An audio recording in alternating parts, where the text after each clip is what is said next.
is going to teach you what you have to do spiritually and what you have to do what? Naturally. God doesn't give cash. He gives power to get wealth. Power is the word ability. It enables you with ideas, with concepts, with what? With knowledge to get wealth. So every time you're praying for wealth, what God is giving you is the power. How does the power to what comes? It comes in ideas. It comes in relationships. It comes in wisdom. At some point in my life, I was selling furniture.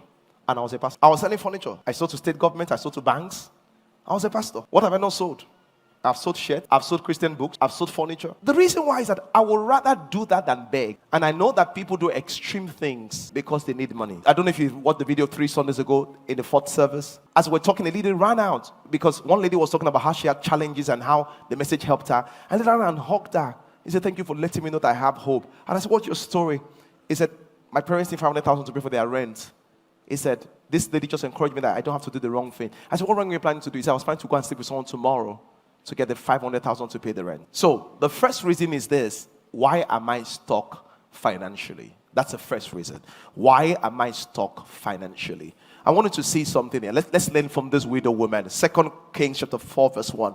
Now there cried a certain woman of the wives of the sons of the prophet and said to Elisha, "Thy servant my husband is dead, and thou knowest my servant did fear the Lord, and the creditor is come to take unto him my 2 sons to be born men." And Elijah said to her, "What shall I do for you?" And did you notice she had no answer? One of the reasons people are stuck financially is that there is no financial clarity or goal. A lot of people don't have what their financial goal is this year.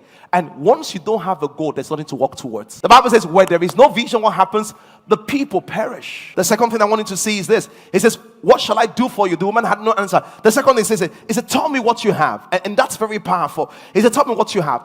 The first question was about the goals. The reason second reason people are stuck is this: the mentality. The mentality, because there's a scarcity mentality and there's an abundance mentality. Scarcity mentality always focus on what they do not have. This is how you hear it.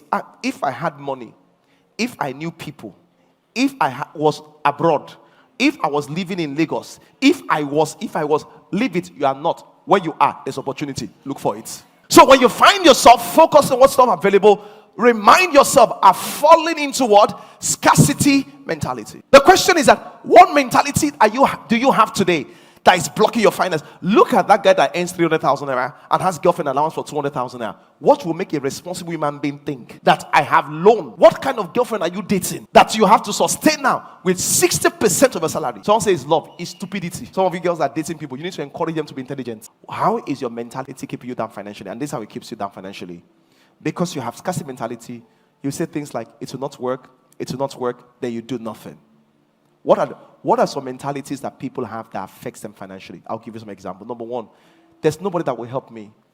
Who said that? He said there are relationships in your life you can borrow from. Go and connect to them. He says, go borrow vessels from your neighbors. Question, this church is a resource to you if you can join a cell. I lead a cell, and they were saying within the cell, some people have done transactions of almost 2 or 3 billion within themselves. And let me say this to you. The reason why she never got help was this: that mentality that there's no one to help me. You know why? As a man thinketh in his heart, so is he. So once you say there's no one to help me, you will not see the people around you that can help you.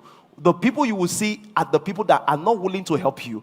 And once they don't help you, you now experience what they call the law of self-fulfilling prophecy. That I thought so and it didn't happen. It's called the law of what? Self-fulfilling prophecy. Exactly what you thought happened to you that way. There are a lot of people to help me. I thought you would say there are a lot of people to help me.